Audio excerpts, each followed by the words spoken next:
Okay, and I've let everybody back in, and our recording is back live on YouTube. Okay. Well, we've come out of executive session. We're going to return to our agenda, and that brings us to financials. So page 13 and 13 of 35.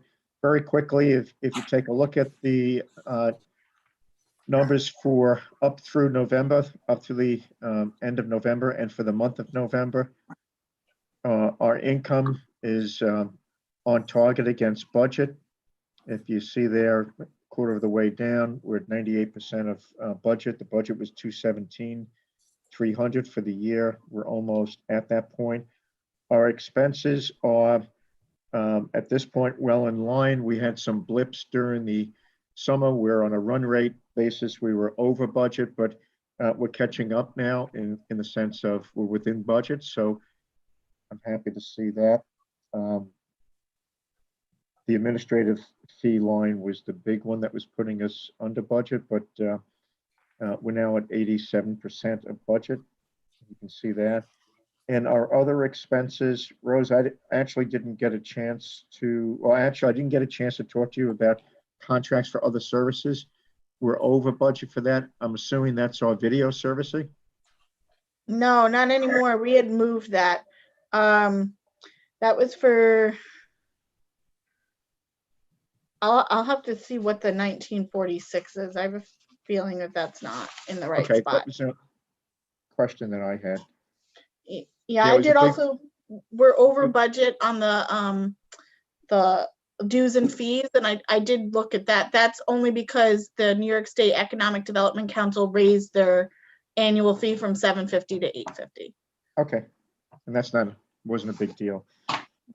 If you flip the page over to page 14, cash on hand, cash in the bank, you can see there, 3 items, checking, savings, and a CD with Rhinebeck. We're at $730,000. The accounts receivable, again, Rose, I'm assuming that's a big number, but I'm assuming that's from Golden Hill, money that we're expecting from Golden Hill. If you Yes, recall, that's due January 1st. Mhm. they're paying in 2 tranches, so that will come in January. So the IDA is, we're in good shape. Oh, just go back to page 13 for a second. You get a good idea of what we've expended in terms of the PPE grants. 3/4 of the way down the page, PPE grants. We budgeted for 200,000 from January through November. We've spent 117,000. So there's still some wiggle room in there for more, and I think we do have some more that's going to be charged as a result of us working on some additional grants that you've seen on a confidential memo. And that's it. Any questions Rick. for Rick on his finance report? Okay, can I get on the financials, I should say, can I get a motion to accept as presented? I'll make a motion to accept them as presented. Thank you, Daniel. Can I have a I'll second? I'll second. Thank you, Fay. Nothing else on the question? All those in favor? Aye. Aye. Opposed? Carried. Thank you. Chair's report. Well, listen, there's a lot of stuff coming, I guess. We have some invites to talk to some prospective applicants, and you know, if you want to know the rest, pick up the newspaper. They'll tell you what we're doing. So that's my report. Thanks, Chair. You're welcome. The CEO's report.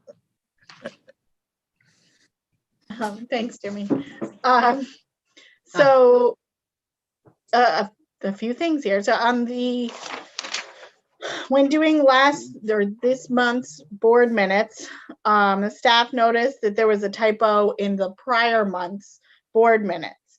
It says that, so meaning the October meeting that was approved last month. It says the motion was made to approve the finance report, but it was supposed to say the governance report.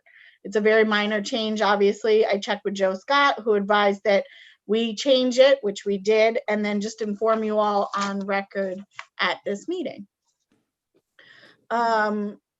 There was some talk, and I just wanted to clarify, if you go to page 15 in your packet, there was some talk about whether or not we needed to adjust the January meeting date. So we put in a copy of what would be the third Wednesday of every month in 2021.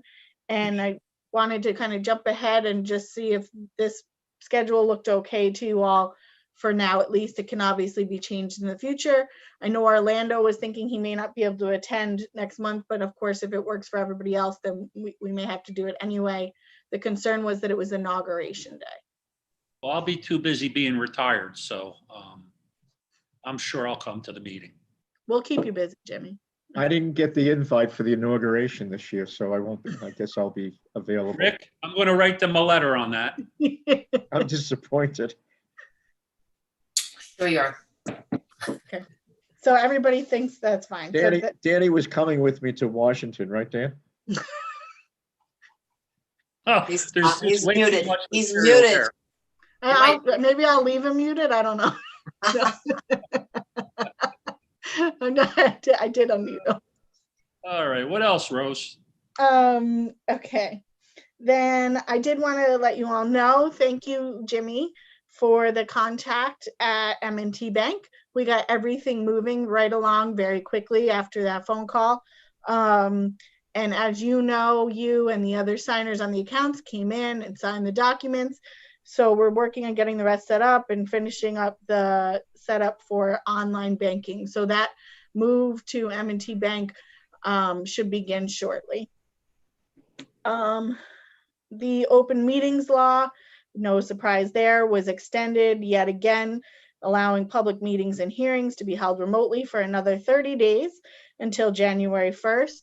Our next meeting is obviously after January 1st, but we saw the county executive's report yesterday. The COVID numbers are continuing to increase in Ulster County, and I really imagine that we will be on Zoom again next month as well. Project closeouts. Kingston Hospitality. The last month we reported we were having trouble. Joe Scott was having trouble getting in touch with the project's attorney. He's come down with COVID and has now asked Joe Scott to prepare the documents to close that out. It's obviously late in the year, and that wasn't something necessarily on Joe's team's agenda. So they're going to do their best, but if it's not closed out by the year end, it'll be done shortly. Lloyd Park and Simulage, Jimmy signed the documents last month, and they've been sent off to the county, and hopefully that'll be finished before year end. T-Bar expired this year, and Joe Scott's firm is working on that closeout as well. Elna Magnetics, their project expired, and their attorney has been in contact with Joe's firm. I touched base with Joe Ferraro also at our site visit. Honestly, he was a really great person to work with, and I'm gonna miss the site visits with him. But I explained to him the importance of getting it closed out before year end, and he agreed. So I assume that'll be done before year end as well. Gardner Library, Joe, I might ask you to actually speak to that one a little bit. I will hit the unmute button before I finish. We've been having some difficulty with that project with trying to clarify whether or not those bonds have actually been refinanced. And they've sent some emails to Joe Scott, which is why I'll let him speak to that. Right. The history on that project is that they raised some issues about whether the project was still a project for the IDA. That required me to do some research to determine whether the bond that we originally issued for that transaction back, and I believe it's 2009, is still outstanding. Our records indicate that it is. I communicated that to Gardner Library people. I got an email back from them saying that they were going to check with their accountant. Approximately a week and a half later, I got an email from the Gardner Library people saying that that they had been misunderstood if we understood them to say that the bond had been paid off. The bond has not been paid off, so the project is still an IDA project. What they have a problem with is that, well, there's been no recent activity by the Gardner Library with the IDA, so why do they need to do these annual reports? Why are they subject to these additional fees, et cetera, et cetera? So I did a fairly long email explaining to them that, number one, they've confirmed that the bond is still outstanding. The fact that there's a bond still outstanding means that it's still an IDA project. Under our rules and the state's rules, we need to list it as an IDA project and have it in our ABO Paris report and our financial report. And under the documents, section bloody, and I sent them a copy of the document. I offered to send them more documents if their files are lacking. Under this section, they need to supply the annual report, and then I also directed them to the section with respect to updating information. So as far as I'm concerned, they are fully advised of what the situation is. I've not heard anything. The email went out approximately a week and a half ago, and we should have that put to bed. To boil it down, there is having to do ongoing reporting with us and being subject to fees. As part of the fees issue, I did note to them that we're not a county-funded entity, that we are funded through our own operations, and that there's been a significant increase in the amount of ongoing administrative acts that we have to take, accordingly, administrative costs, and we're beginning to pass some of that on to our project applicants, which is permitted under our documents. So that's the status on Gardner Library. Okay. Just, what, that just raises an interesting, I got to circle back to it. One of the things this group was going to do was work with economic development as far as mentoring. And it seems to have fallen to the wayside, which I don't really, I don't know what's involved. Not pointing any fingers at our group, and I know we've been busy, but I would ask the CEO to maybe bring it up again when she speaks with economic development. This was this big quote unquote partnering between, the county and us and Kumbaya and all of that. And, all I'm hearing now, and this is stuff from applicants that's already out there, but it's, it's consistent. It continues. It's not the exception, it's the rule. And I gotta believe somehow, some way, whether they embrace it, at least we can say to them, if we get to this point, look, we went the extra mile to make you aware and remind you and teach you. So if, I think maybe the CEO could look into it. It just makes sense. So, Rose, if you get a free minute out of the 25,000 you work a day, I do want to say I did speak to them about talking to applicants and projects. I think it made a big difference, honestly, to have like sort of that training session that I had with them a month or two ago. And then I've also made a real effort at every time I talk to anybody that's even remotely interested, that I explain that it's an annual commitment to us, right? You're not done once you get through the application process. So I am trying to make sure we educate them up front, because you're right. There is obviously something missing there. Again, Rose, people hear what they want to hear when they want to hear it. Yes. So a continual reminder to people never hurts. Yep. And in that way, I come up the school of document. When someone says I wasn't aware of it, say, well, we sent you X amount of emails. We reached out, and again, I know maybe it's a letter that can be generated to each brand new applicant or someone who receives a benefit from this IDA as a reminder, whatever. I don't want to make it a part of the UTEP, but maybe we have to. No, I think it's a good idea. I think maybe we make sort of a cheat sheet. Certainly everything's in the closing documents from Joe Scott's firm, but the closing documents are literally this thick. So maybe there's, we can work together to come up with some kind of cheat sheet. And Diane, I'm working on it. Diane? Yeah, Rosa, it made me think maybe just a checklist every year, like at the end of this is what you have. You may already do that, but just a simple checklist, the one pager. I think you're right.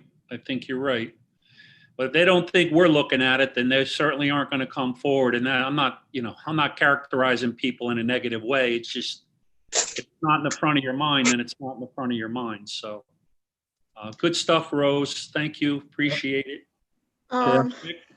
There's I'm sorry, was there something more on that one or no? Raised his hand. No. He has something he wanted to ask. Rick? Yeah, I just wanted to ask Rose, and then I forgot something from the financials I wanted to mention. So if I could, Rose, there was going to be, we had talked about 1 meeting or 2 meetings ago, a letter going out to Westchester Medical Center. And if you could just, during your report, give an update on that. And then before you do that, if I may, Chair, just to finish up on the financials. Absolutely. I've become aware of, as I think some members of the board, that both of our attorneys have expended quite a bit of money on the Kingstonian project. And the work that they've done over the last year, substantial, not to go into the details, but I just want to make a motion that we acknowledge that, get those bills before the end of the year. Okay. And get those off to the Kingstonian for payment. I think that's good, Rick. I think we had something like that in mind, but I appreciate you shedding some light on that. Thank you. Rose, Danny? Rose, Viking Industries, there was a question a couple weeks ago. Did you guys resolve that? It's my understanding that we did. Okay, yeah, good. Joe, Is that did you Rose? Anything else? Yes. Rose? Yep, a few more things here. Sorry, guys, long month, every month. Spotted Dog Ventures, we're waiting on them to send back their signed forms. I know Joe Scott had a reminder in his calendar to remind them again to please get them back so that we can get it done before year end.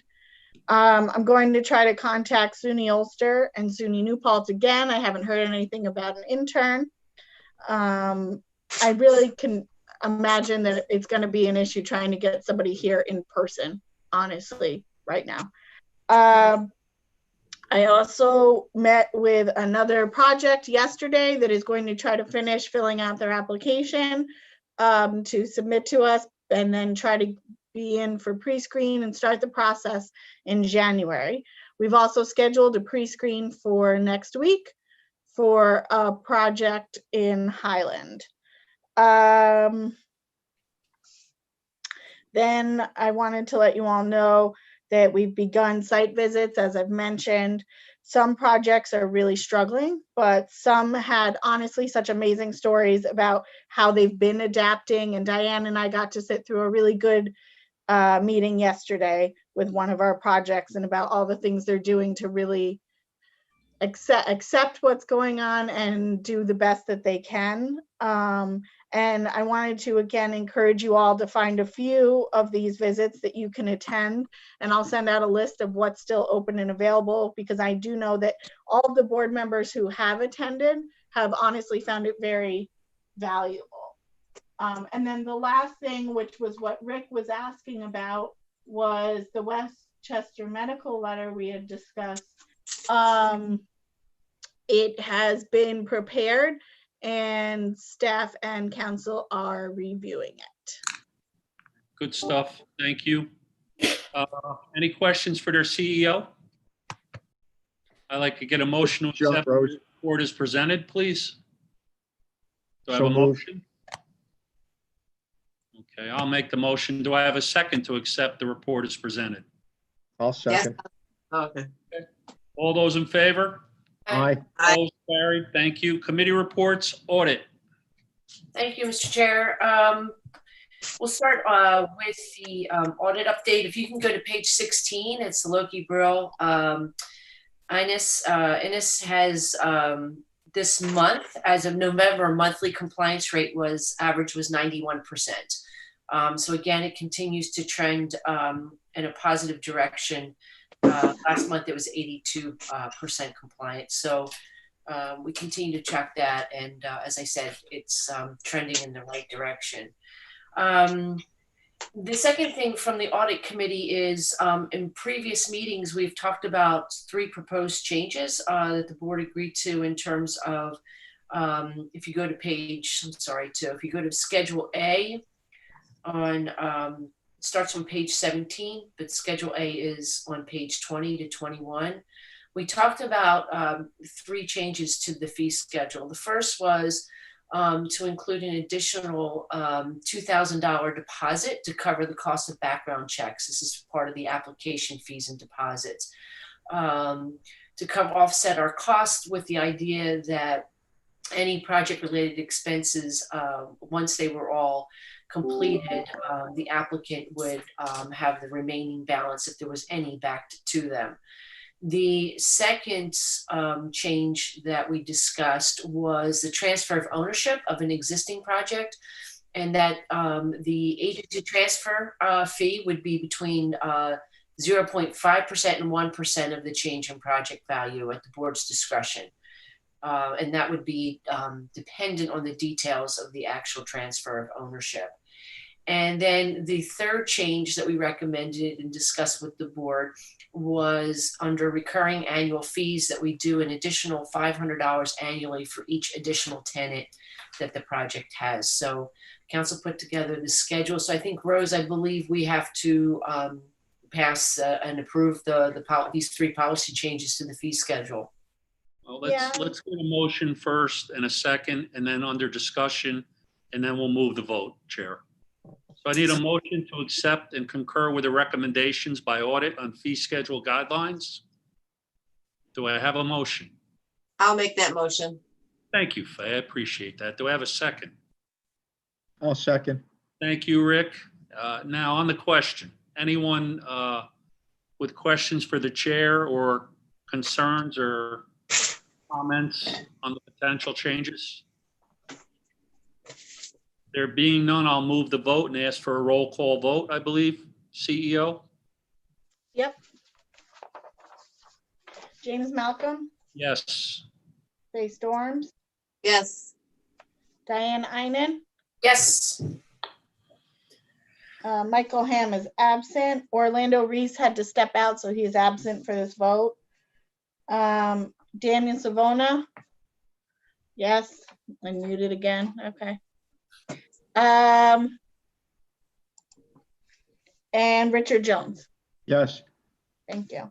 You have a quorum. We took a vote and it Yes. passes. So I'll turn it back over to you, Chair. Thank you. And the last thing I wanted to share is Rose and I and Rick met with our audit firm yesterday as we move into a new yearly contract with them, or contract with them.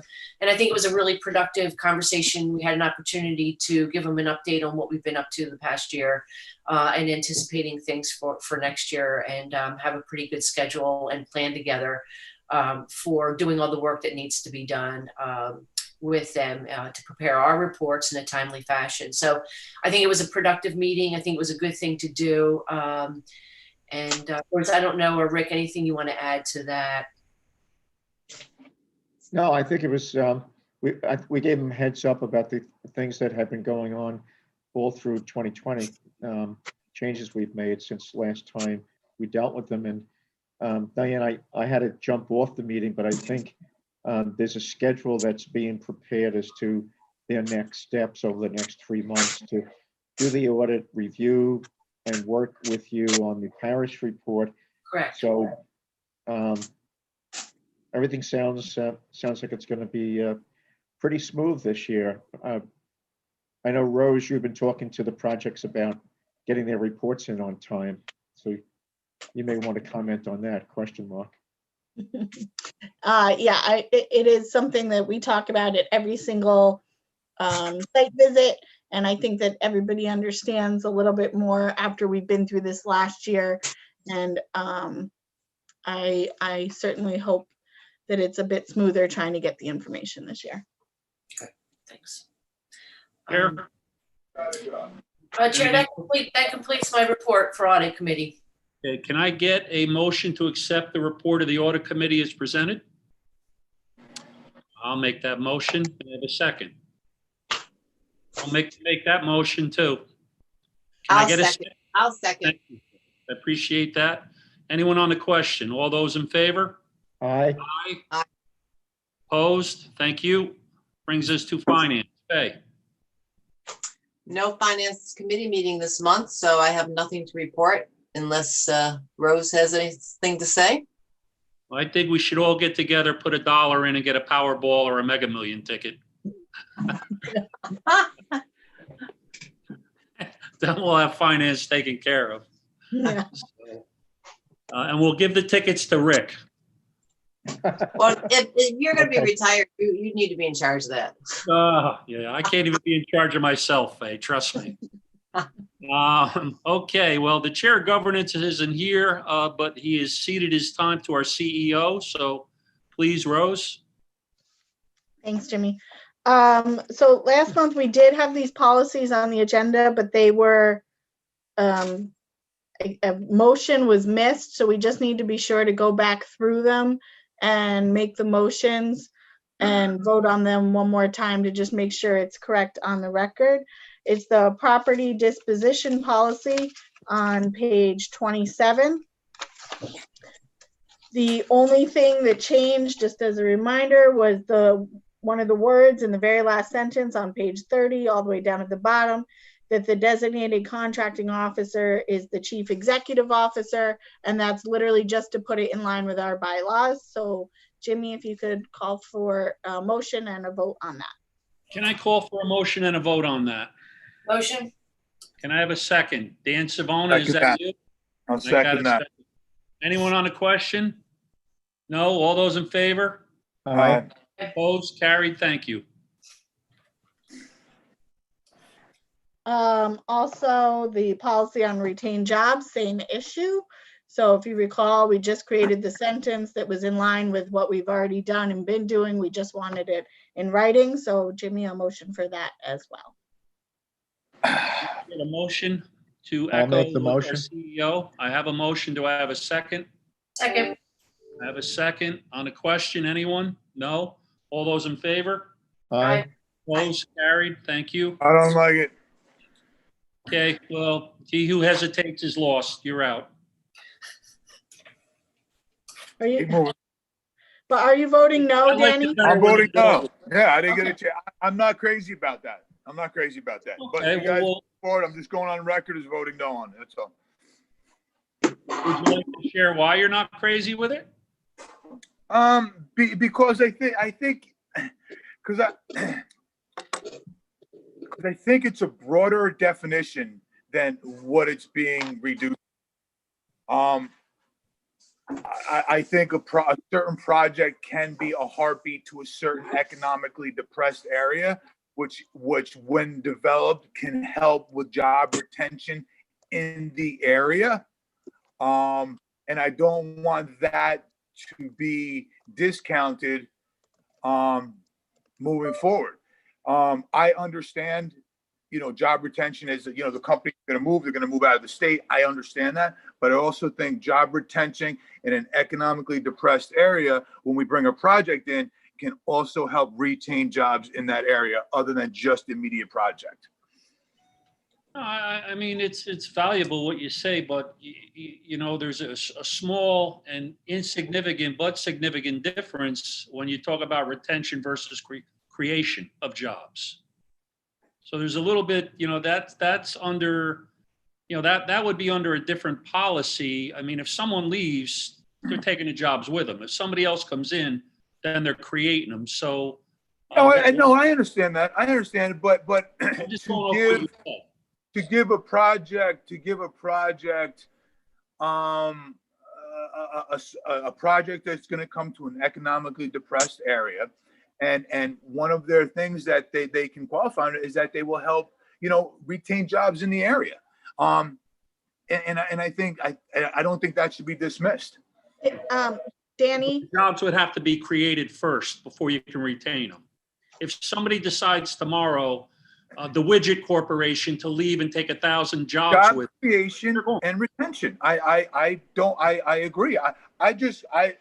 Job creation and retention. I think, I think they can go hand in hand with a certain project, and I don't think it should be dismissed or, overlooked.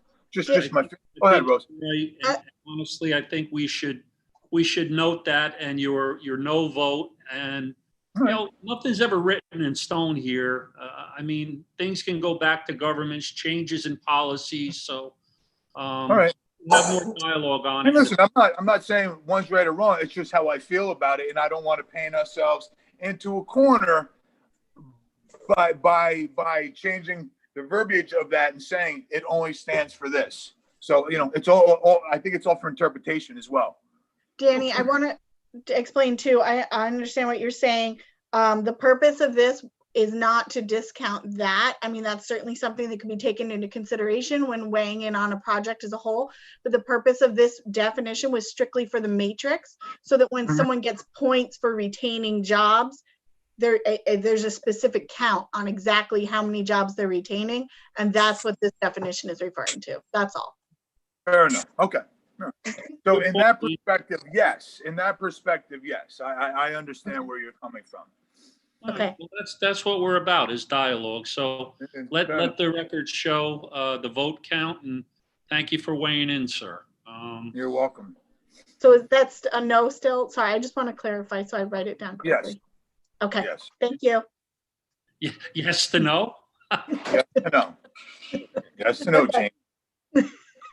Thank Yes, you. it's a no. And then the last thing was, again, the organizational chart. We did go over it last meeting. There's literally nothing different from it. It was just a matter of how it's voted on.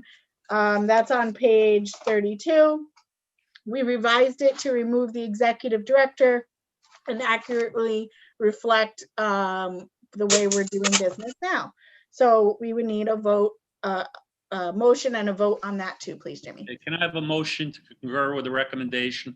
Danny, would you like to make that I motion? will make that motion, James. Okay. I'll I second. will second. Thank you, Rick. Rick, thank you. Anyone on the question? All those in favor? Aye. Danny? Aye, okay. I thought you were muted.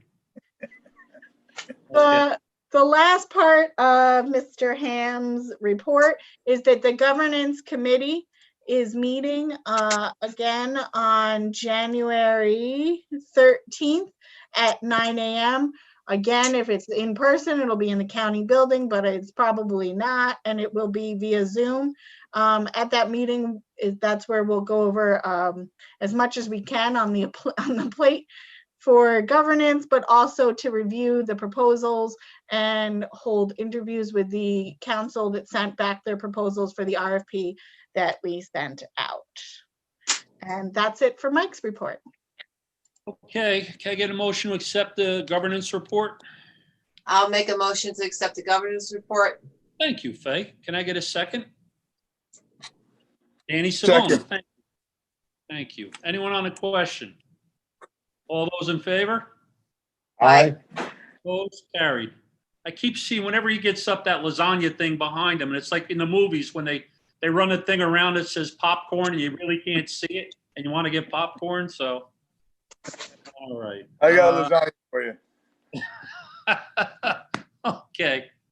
That brings us to old business status of pending projects. Joe, Ariel, are you? I'm gonna hit the unmute just in case. Okay. Yes, hi. So, this hasn't changed in the recent past, as all of you know. As the chairman has mentioned, I think it's going to change soon, but this report's pretty straightforward. Wildberry has not moved forward. The Kingstonian is, of course, has been front and center. You know what the status is. It's at least on hold, I would say. And Joe Scott is, has taken the lead lately. And I don't know whether you want to add anything, Joe, but I think that's a strategic discussion for them at the moment. That's where we are. Joe, do you know whether or not Wildberry is even alive and kicking? I know, Rick, to tell you that they're alive and kicking. I know the principles of the project, and it seems to be a local governmental matter. you know, the local government in New Paltz, whether fairly, unfairly, is being characterized in a certain way, but I haven't been to the meeting, so I couldn't tell you, but I know the developer wants to move forward with it. Okay, thank you, Jim. That was very good, wasn't it, Rick? Very It was political. excellent. Okay, new business. I see Charlie's still here. Do you want to let him in, Rose? Yes, he's here. Let me make sure I can unmute him. Let's see, and ask to unmute for Charlie. Okay. So on page 34, just to set it up, you have a letter here from Mr. Blakeman, and we can let him speak to it. I don't want to read the letter again. No, but no, Mr. Blakeman can. Charlie, you there? Yeah, I'm here. We Hi, can't how see are you, you? Charlie, you sure it's you? I hope so. Please go ahead, sir. No, I mean, basically, I was asking for a bit of an extension, and truthfully, what I said in the letter, I believe that, ever since the COVID started, we were really had to reduce crews. We had to keep, at the beginning, for the first 4 months, basically one crew at a time in a building. I mean, usually you would have all trades working together, and we really couldn't do that. Or we'd have people at different parts of the building working in the same building, but it really slowed down the whole process. So basically, we're a couple of months away from having ordered everything we need for the project, and I was asking for if we could just get extended. I know that I was denied that the first time, but I attempted to explain it a little further, and hopefully you guys could see that that was an issue, and can grant me a bit of an extension. That's basically it. Charlie, How much time do you need, Charlie? Well, I was asking for another 60 days. Obviously, some of the furniture might take longer, but you know what? If that's the case, I'll live with it, and I'll just do what I can. But the major materials like plumbing and some HVAC stuff, I would definitely be able to order within the next 60 days or even less. But the furniture, that might be a little longer. But look, I'll take what I can get. well, Charlie, you know what? We do everything we can to set guidelines, because you have to have parameters for people to work within. Of course. I would, I'm not going to debate your reasoning or whatever, but I will tell you that I've seen 2 projects in Dutchess County worth $2 billion with hundreds of tradespeople working on them all the way through it. So that being the case, we're not going to revisit that. That's an issue for any developer. I think what I would ask one of our board members is to, first of all, I'll go around and weigh in with them, and then we'll ask for a recommendation and make a motion on this. You can stay right there. Rick? Yeah, I'll go. Look, the projects come to us 2 or 3 times. I'm okay with giving them 3 months. That's short. He said 60, but 60. Make it 3 months, but that's it. And I'd like to see a motion include the caveat that we need a letter from the HVKD that this is it. They won't be back to the trial for another exemption. So 3 months, and they're done asking for extensions. I'm going to ask you, Rick, first to put that in the form of a motion. Sure, I'll make a motion for the board, before the board, that we approve a 3-month extension for HKVD or HVKD, sorry. Sales exemption be extended for 3 months.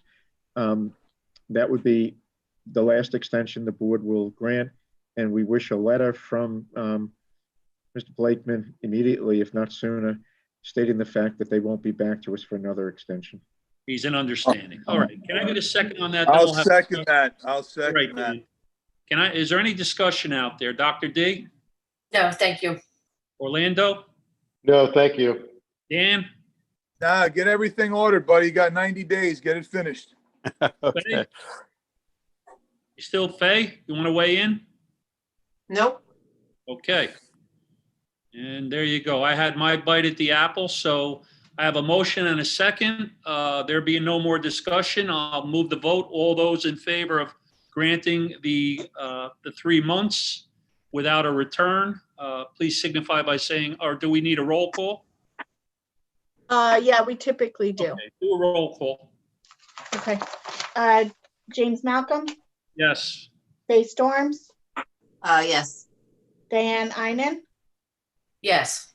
Michael Ham is absent, Orlando Reese, Yes. Daniel Savona, Yes. Richard Jones. Yes, That's it. Okay. Best of luck, Charlie. Thank you very much. I really appreciate it. You're welcome. Merry Christmas. Thank you. Same to you. Happy snow day. Bye-bye. There you go. Bye. Moving forward under new business, the PPE grants for board consideration.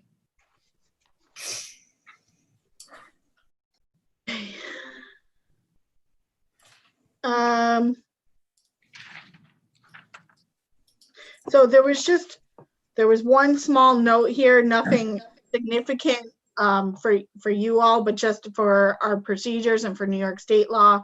As you know, anybody over 50 employees cannot get the PPE grant through the IDA, but could through the CRC. So we had to ask for full-time equivalent calculations.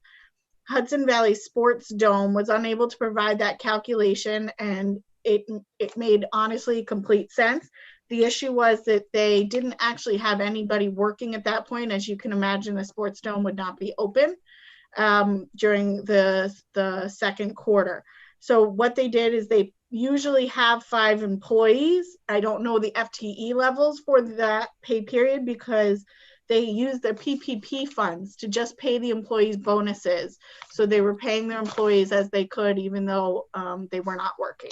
So that's the only note, and I have nothing else to note on any of these grants.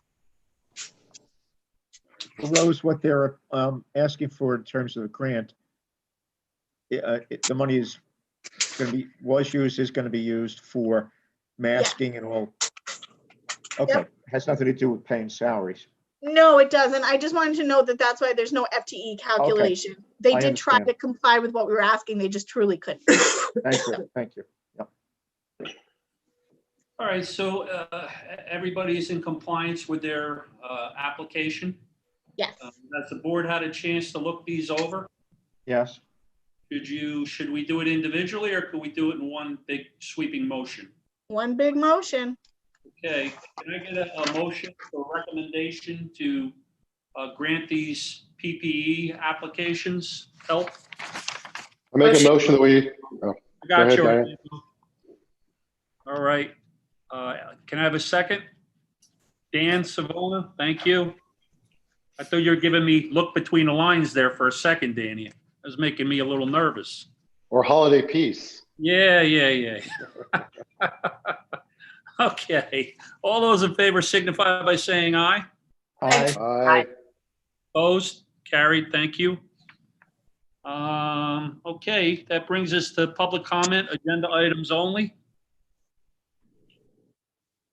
I don't have anybody asking for comment. I'm gonna make sure Bill is in here, and I just hit unmute on him to make sure he has no comment.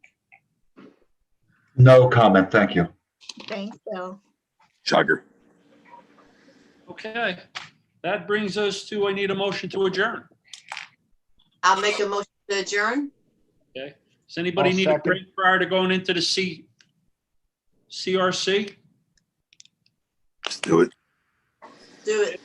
We're ready to go with that as well. Thank you. Okay, hold on one second because we have to stop the recording and start again. And Sure.